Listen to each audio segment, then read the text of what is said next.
Hey there, baby cakes. It's February 15th, 2020, and you are 3.5 weeks old today. Me and your mama had a wonderful little Valentine's Day yesterday. I'll be honest with you. We're both broke.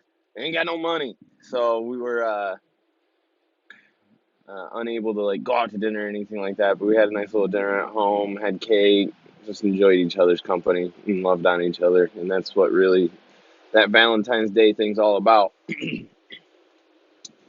Today, you were fussy this morning. I think you got a poop and you can't or something. I don't know, but you were really good last night. I fed you a couple of times in the morning. Your mama took care of you overnight.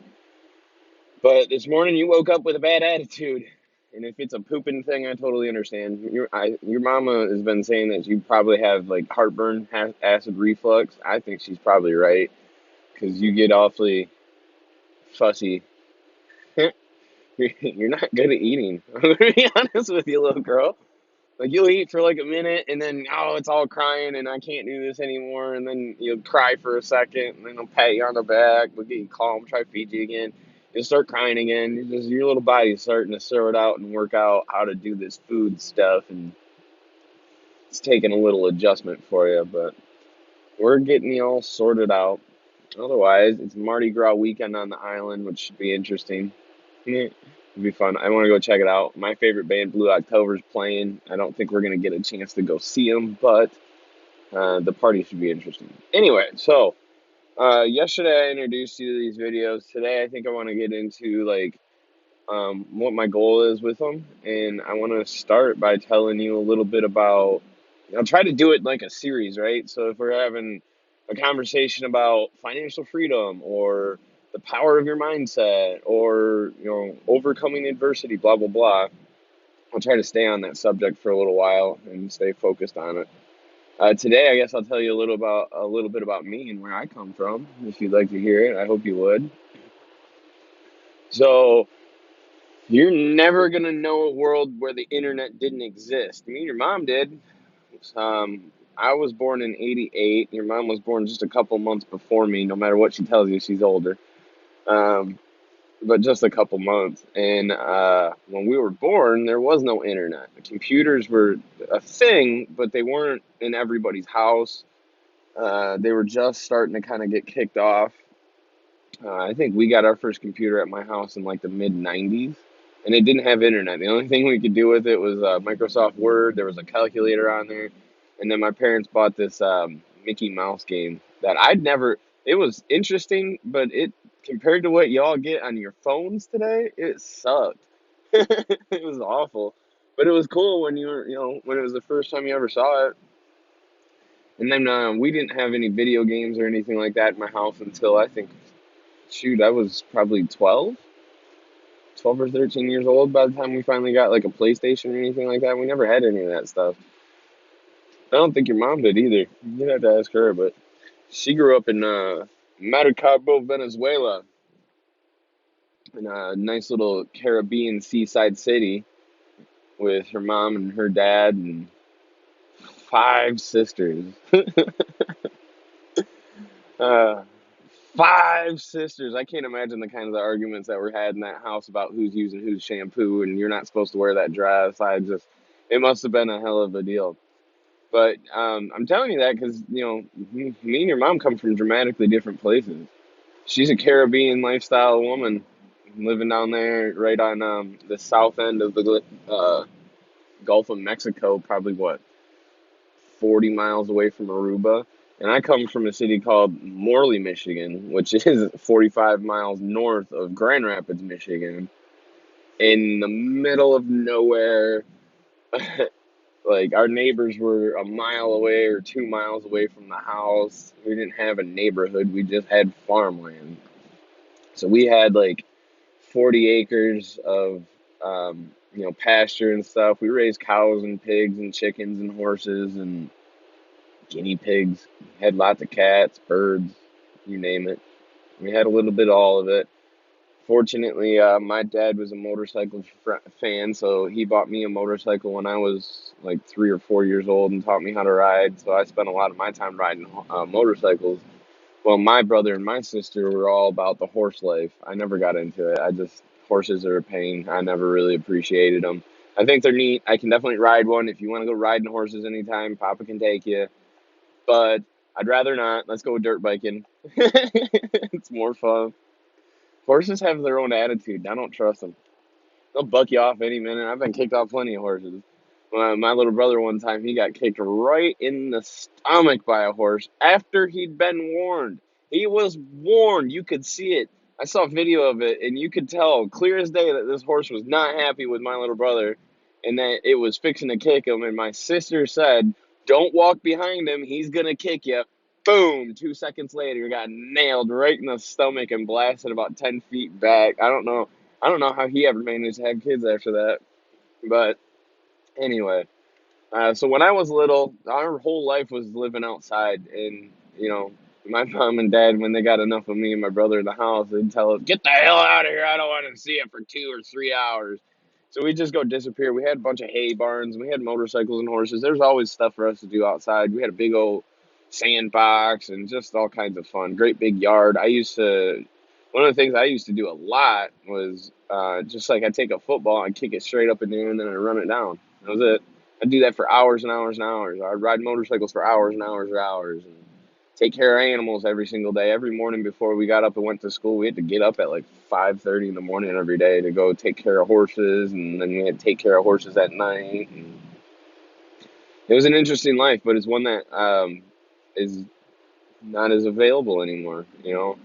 The life and choices that me and your mama have made kind of make it hard for us to have that rural life. She doesn't like it. She's a city girl. Papa's a country boy.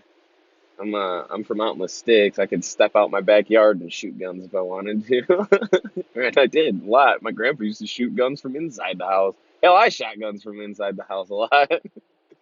But it was definitely different than what you're going to get exposed to while you're growing up. And I'm really glad that I did. Hopefully, we'll have the opportunity to get you involved in some ways of, caring for and nurturing animals so you can come to appreciate what, the value of the life is.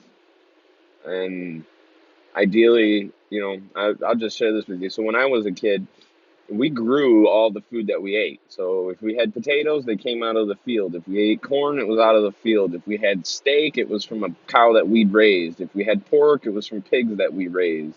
If we drank milk, it was usually from cows that we milked. So when I was a child, it was really easy to feel very close to your food and really appreciate, what you're doing when you're eating hamburger or steak or pork chops or any of those things. Corn even, just the idea of watching the food that you're going to eat grow out of the ground over the course of, 3-4 months is a really cool thing.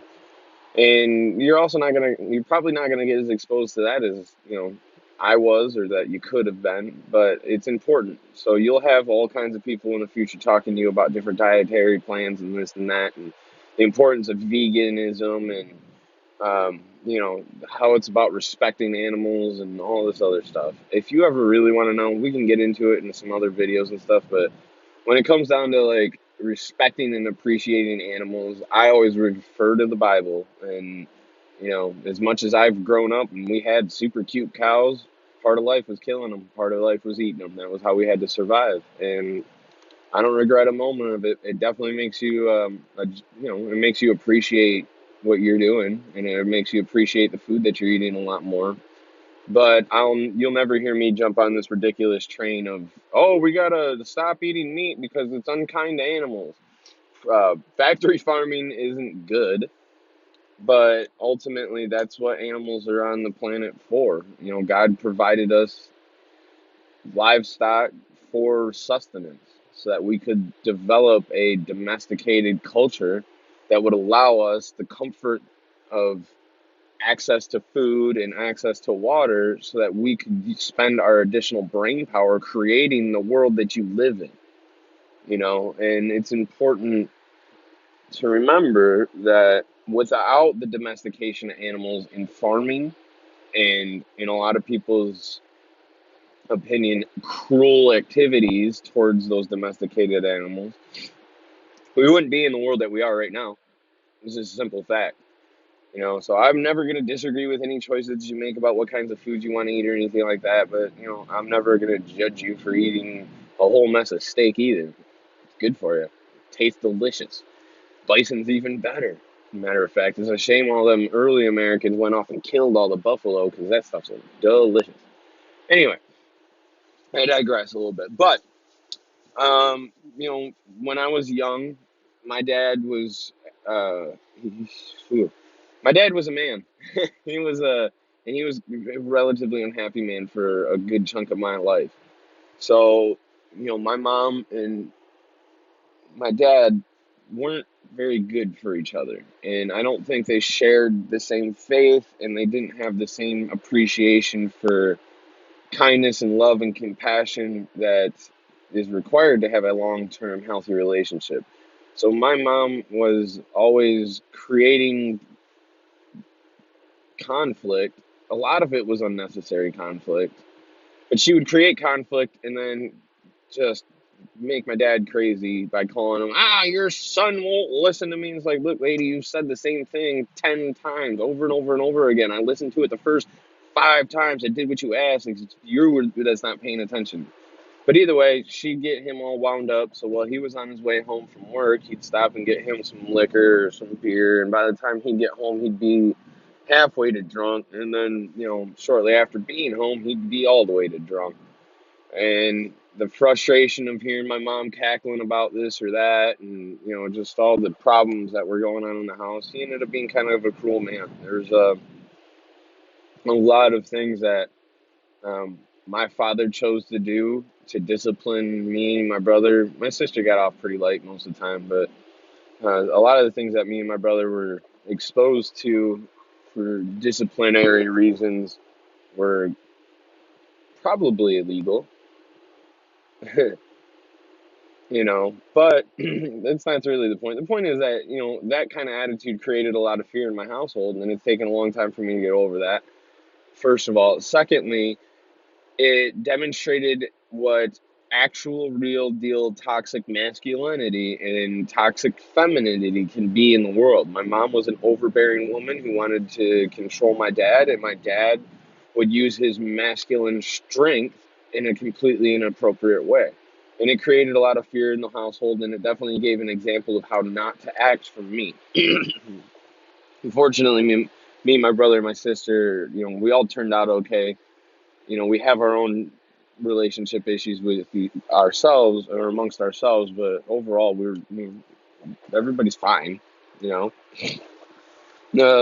But the big thing that I want to talk about with that is how important it is to leave legacy of kindness, compassion, and positivity. Because after all that strife and conflict at my house, it finally got to a point where my mom and dad couldn't take it anymore, so they decided to split up. Well, fortunately, my dad's parents, so your great grandparents on daddy's side, lived right next door to us. So my dad was able to stay close to home. He went and moved in next door with my grandparents, and they split up.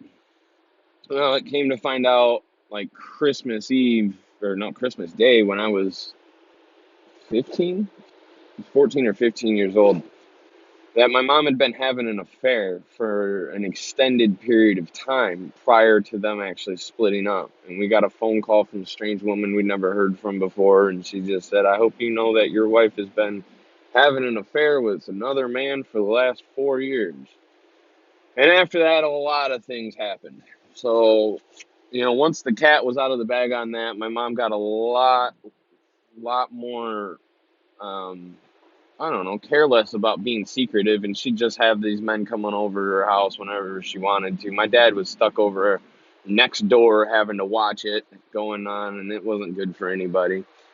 And then shortly after that, I think it was about 3 months in March, um, we were out fiddling around.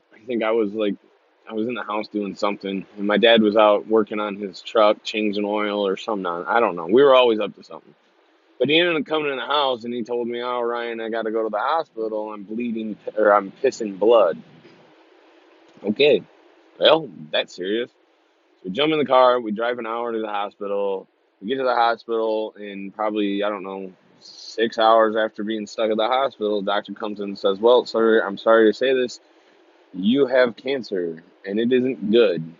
He ended up having a tumor the size of a football on his kidney, which they had to remove, and it just digressed from there.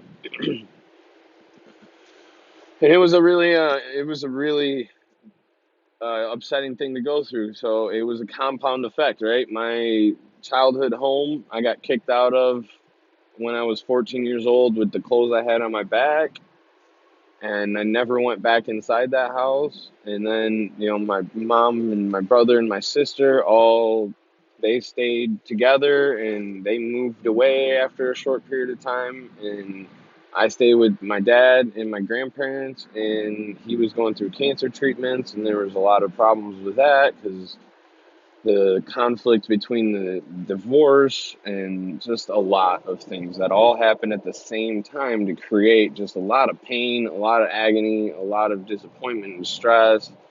There's a lot to it. My brother and sister were hauled off to Texas, and they were not allowed to speak to my dad anymore. And when he was, on his deathbed dying, I tried calling out and getting a hold of him, and my mom basically said "fuck you" and hung up the phone. And unfortunately, my dad never got to say goodbye to two of his children before he died.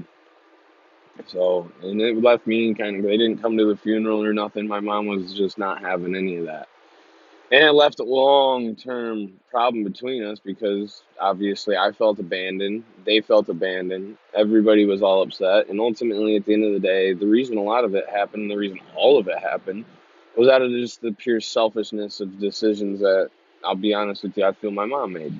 She made a lot of very selfish decisions that created a lot of conflict and difficulty and unnecessary pain for a lot of people. And ultimately, at the end of the day, she ended up in some very bad positions herself. So it wasn't good for anybody. But after that, I was fortunate enough to be a talented athlete. Hopefully, you will too. Your papa's got a lot of skills, and I'm looking forward to sharing them and teaching them to you. But I was able to compete at a very high level with ice hockey. I got to play with a lot of professional athletes, a couple of them that are in the Hall of Fame. Sidney Crosby, I got to play a couple games against him. That was fun. He made me look like an idiot once or twice, but it happens. And I was able to get into college on hockey scholarships. So I played at Davenport University, and we were a national contending and national championship hockey team while I was there. And then I transferred to Grand Valley State University, which wasn't as good at hockey, but it was a better school. So you're going to make your choices. Ended up doing my time in college playing hockey, had a lot of fun, got to go to a lot of places. My entire childhood was basically completely consumed with ice hockey.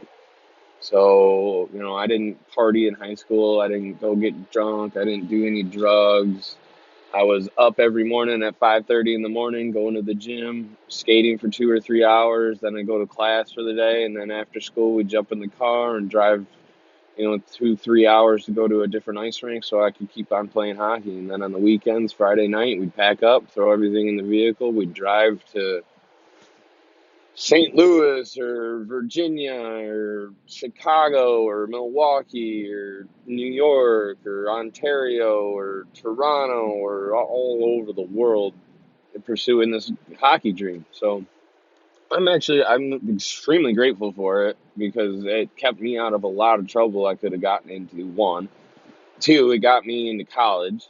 And then after college, it got me 3 months overseas traveling and backpacking through Europe, trying out for a series of different professional teams. And it really did a lot to build some very important discipline characteristics that I think every human being should have. That's why today sometimes daddy's lazy about staying fit and going to the gym. I've been doing that stuff for a very, very, very long time. Some days I just don't want to. It's tiring. I don't want to. But I'm good overall at it, good at diet, good at exercise, good at all that stuff. And I hopefully will be able to teach you how to do all those things as well. Another way. Uh, so my dad died when I was 16, 17 years old. 17, I think. My junior year of high school. And after that, I've been basically on my own. I had my grandparents, but they lived in Florida, and I lived in the house up in Michigan all by myself. And after Dad passed, I've been basically on my own ever since. And, not really a lot of guidance for how to get through being an adult. Not any guidance on how to handle money. Thank God for your mom for that. She's responsible for any financial success we have at all. I promise. This is probably 20 years before you watch these videos, and I'm telling you right now, if me and your mom have a bunch of cool stuff and can go on vacations, it's because I worked hard and she was smart with money. But either way, and so I jumped around a lot, took a lot of different jobs. I worked in construction. I worked as a hockey coach. I worked at a bank. We went through the 2008 recession, which is when people were buying houses they couldn't afford, and then when they lost their jobs, they lost their houses, and the construction industry fell on its face. The real estate industry fell on its face. A lot of people lost a lot. Fortunately, I was able to maintain and stay good through it. And then as soon as the recession kind of turned around, I got back into construction and building houses, and was fortunate enough to work with some very, very highly talented, experienced men while I was in the construction field, and learned a lot. And then I think it had to be 2020 right now, so it had to be 2015, 2016, 2015. I woke up in November. No, it wasn't. It was right before Halloween one year. I woke up the night before. It was like 55 degrees up north. It was, just a typical gray, gloomy fall day. And I woke up the following morning at 5:30 in the morning to get ready to go to work. Poke my head out the window, and there's like 2.5 feet of snow on the ground. It's 22 degrees outside, and my truck is buried. The roads are buried. There's no traveling, and I've buried everything for like the 1 millionth time in my life. Got in the truck, froze my ass off for the entire day. Got to the end of the day and realized I don't have to live like this. I'm tired of being cold. I'm tired of being broke. I'm tired of this. So I made the decision to pack my stuff and move to Houston, Texas, where the economy was very, very strong, where the weather was much nicer, and moved to Texas. Once we got down here, I worked at a cabinet shop for a year, got really good at doing interior cabinetry and trim and stuff, and then I got into the home inspection industry.